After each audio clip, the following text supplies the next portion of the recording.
السلام علیکم ورحمۃ اللہ وبرکاتہ۔ آن لائن عربی لکھنا، پڑھنا، بولنا سیکھیں۔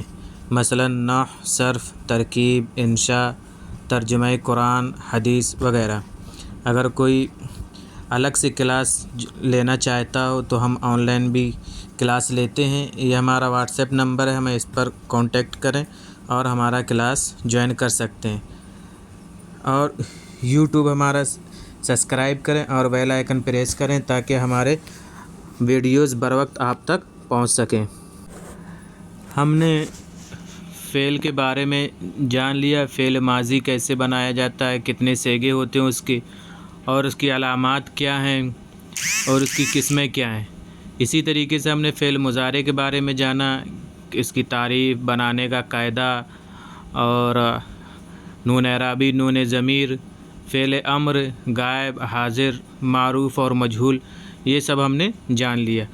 آج کے سبق میں ہم جانیں گے فاعل کے اقسام اور جملہ میں اس کا استعمال، کہ جملے میں فاعل کس طریقے سے استعمال کیا جاتا ہے۔ کبھی تو مفرد استعمال ہوتا ہے، کبھی موصوف صفت کی شکل میں ہوتا ہے، تو کبھی مضاف مضاف الیہ کی شکل میں فاعل بنتا ہے۔ یہ ہم اس سبق میں جانیں گے۔ فاعل کا بیان۔ سکت الملک، بادشاہ خاموش ہوا۔ یفرح الولد، لڑکا خوش ہوتا ہے۔ یرکب الناس، لوگ سوار ہوتے ہیں۔ اکرم خالد، خالد نے اکرام کیا۔ فتح الخادم، خادم نے کھولا۔ یفہم التلمیذ، طالب علم سمجھتا ہے۔ خجل حامد، حامد شرمندہ ہوا۔ عطش الطفل، بچہ پیاسا ہوا۔ یغضب اللہ، اللہ غصہ ہوتے ہیں۔ طلع البدر، چاند طلوع ہوا۔ سکتت خدیجۃ، خدیجہ خاموش ہوئی۔ تفرح فاطمۃ، فاطمہ خوش ہوتی ہے۔ ترکب البنت، لڑکی سوار ہوتی ہے۔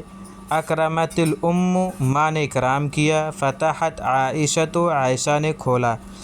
تفہم الاخت، بہن سمجھتی ہے۔ اوپر لکھی گئی مثالوں میں کچھ چیزیں غور کرنے کے قابل ہیں، جیسا کہ آپ کو نظر آ رہا ہوگا کہ ہر ایک جملہ ایک فعل سے شروع ہو رہا ہے اور اس فعل کے بعد ایک اسم آیا ہے۔ اب وہ فعل ماضی کا بھی ہو سکتا ہے اور مضارع کا بھی ہو سکتا ہے، جیسا کہ اوپر کی مثالوں میں ہے۔ شروع میں جو فعل آیا ہے وہ فعل ماضی بھی آیا ہے اور مضارع بھی۔ پہلے جملے میں اگر پوچھا جائے کہ کون خاموش ہوا تو آپ کا جواب ہوگا بادشاہ۔ دوسرے جملے میں پوچھا جائے کون خوش ہوتا ہے تو جواب ہوگا لڑکا۔ اسی طرح ہر جملے میں جو اسم آیا ہے وہ کام کرنے والا شخص ہے، اس لیے اس اسم کو عربی میں فاعل کہا جاتا ہے۔ تو فاعل وہ اسم ہوتا ہے جس سے کام کرنے والے کا پتہ چلے اور اس سے پہلے ایک فعل ہوتا ہے۔ آپ ہر مثال میں یہ بھی دیکھ رہے ہوں گے کہ جو اسم آیا ہے اس پر پیش ہے، تو معلوم ہو گیا کہ عربی میں کام کرنے والا یعنی فاعل مرفوع ہوتا ہے، یعنی اس پر پیش لگاتے ہیں۔ ایک بار اور غور کریں تو دیکھیں گے کہ شروع میں جو فعل آیا ہے وہ واحد مذکر غائب کا صیغہ ہے، جبکہ با والی مثالیں جو ہیں اس میں واحد مؤنث غائب کا صیغہ ہے۔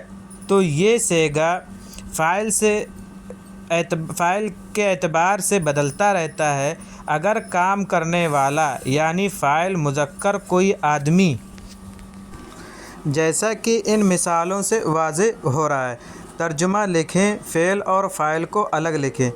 جملے دیکھیے، ان میں سب میں جو ہے فاعل جو ہے مذکر ہے، تو اسی وجہ سے فعل بھی مذکر لایا گیا ہے۔ جیسے نزل المطر، بارش نازل ہوئی۔ نزل فعل ماضی، المطر فاعل۔ سافر الناس، ارسل اللہ۔ وجد الطفل، نام الولد۔ مشى الوالد، سقى الناس۔ امات اللہ، قطع الجزار، دعا الصدیق۔ تو یہ تمام مثالیں جو ہیں فعل مذکر کو درساتی ہیں، کہ فعل مذکر کے بارے میں بتا رہی ہیں کہ کیوں بتا رہی ہیں؟ کیونکہ اس کا فاعل جو ہے وہ مذکر ہے، تو اسی وجہ سے فعل بھی مذکر لایا گیا ہے۔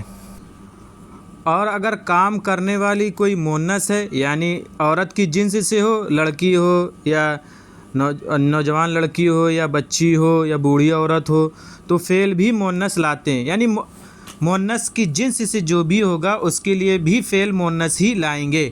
ایسا نہیں ہوگا کہ مونس لے آئیں، فاعل مونس ہے اور فعل مذکر ہے، ایسا نہیں ہوگا۔ مونس اگر فاعل ہے تو فعل بھی مونس ہی ہوگا۔ فعل اور فاعل کے جملے میں فعل پہلے لایا جاتا ہے اور فاعل بعد میں۔ فاعل جو ہے کبھی فعل سے پہلے نہیں آئے گا، اگر فعل سے پہلے آ رہا ہے تو وہ فاعل نہیں مانیں گے، فاعل ہمیشہ فعل کے بعد ہی لائیں گے۔ ہر زبان میں لفظ دو طرح سے بولا جاتا ہے، مذکر یا مونس۔ عربی میں زیادہ تر الفاظ مذکر ہوتے ہیں۔ مونس کو کیسے پہچانیں گے اس کے بارے میں ہم نے بتایا ہے، اس سے پہلے سبق میں ہم بتا چکے ہیں۔ مذکر اور مونس کی بحث جہاں ہے، ہم نے وہاں مونس اور مذکر کے تعلق سے بتایا ہے کہ مونس کس طریقے سے پہچانا جاتا ہے۔ یہاں پر صرف دو علامات بتائی جا رہی ہیں، باقی مذکر اور مونس کا تفصیلی بیان ہو چکا ہے۔ اگر کسی لڑکی یا عورت کا نام ہو تو وہ مونس ہی ہوگا، جیسے رقیہ، فاطمہ، مریم، یہ لڑکیوں کے لیے بولا جاتا ہے، ایسا تو ہی نہیں رقیہ بول کر کسی آدمی کا نام مراد لیا جائے۔ ایک بات یاد رکھیں، لڑکیوں کے نام پر ایک ہی پیش آتا ہے، تنوین نہیں آتی اور نہ الف لام آتا ہے۔ کہہ رہے ہیں کہ لڑکیوں کے نام پر ایک ہی پیش آتا ہے، تنوین نہیں آتی اور نہ الف لام آتا ہے۔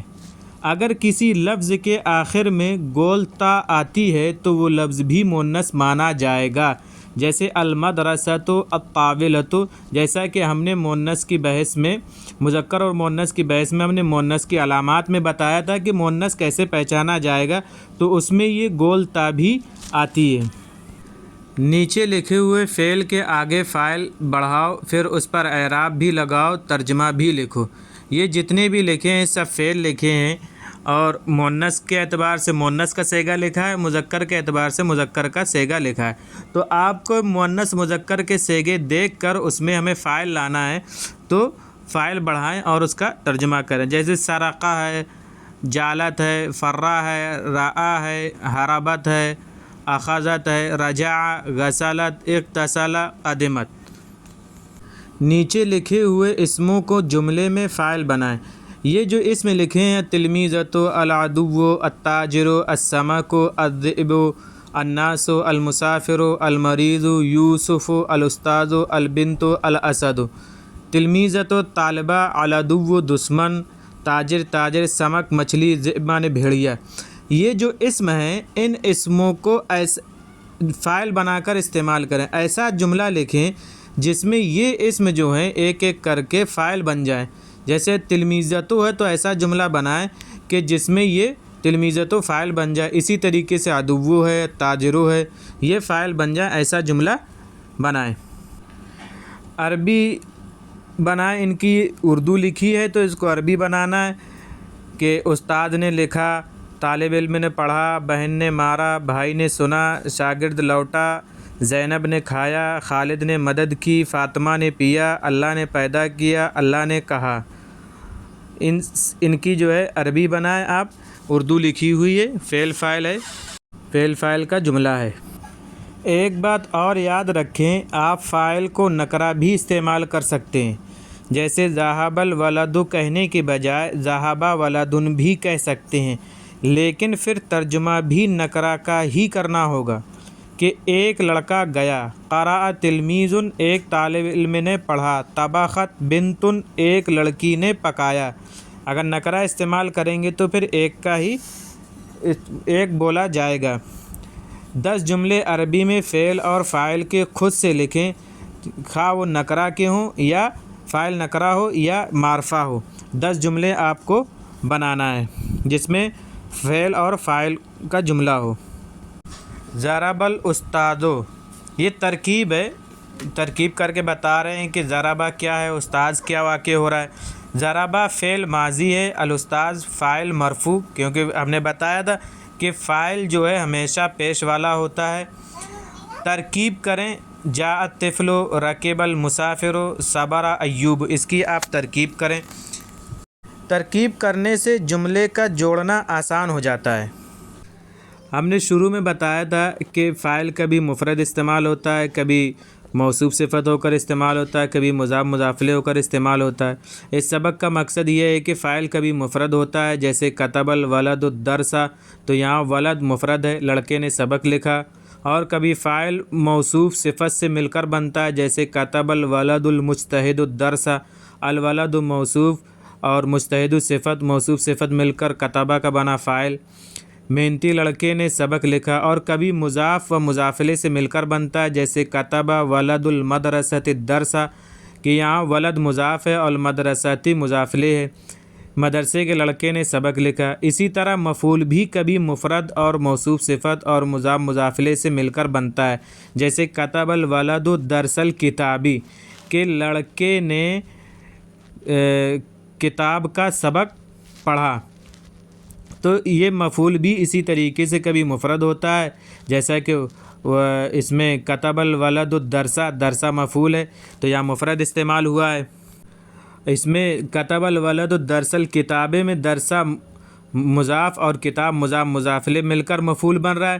اسی طریقے سے موصوف صفت بھی بن جاتا ہے، جیسے فاعل مفرد اور موصوف صفت اور مفعول مضاف مضاف الیہ بنتا ہے، ویسے ہی مفعول بھی بن جاتا ہے۔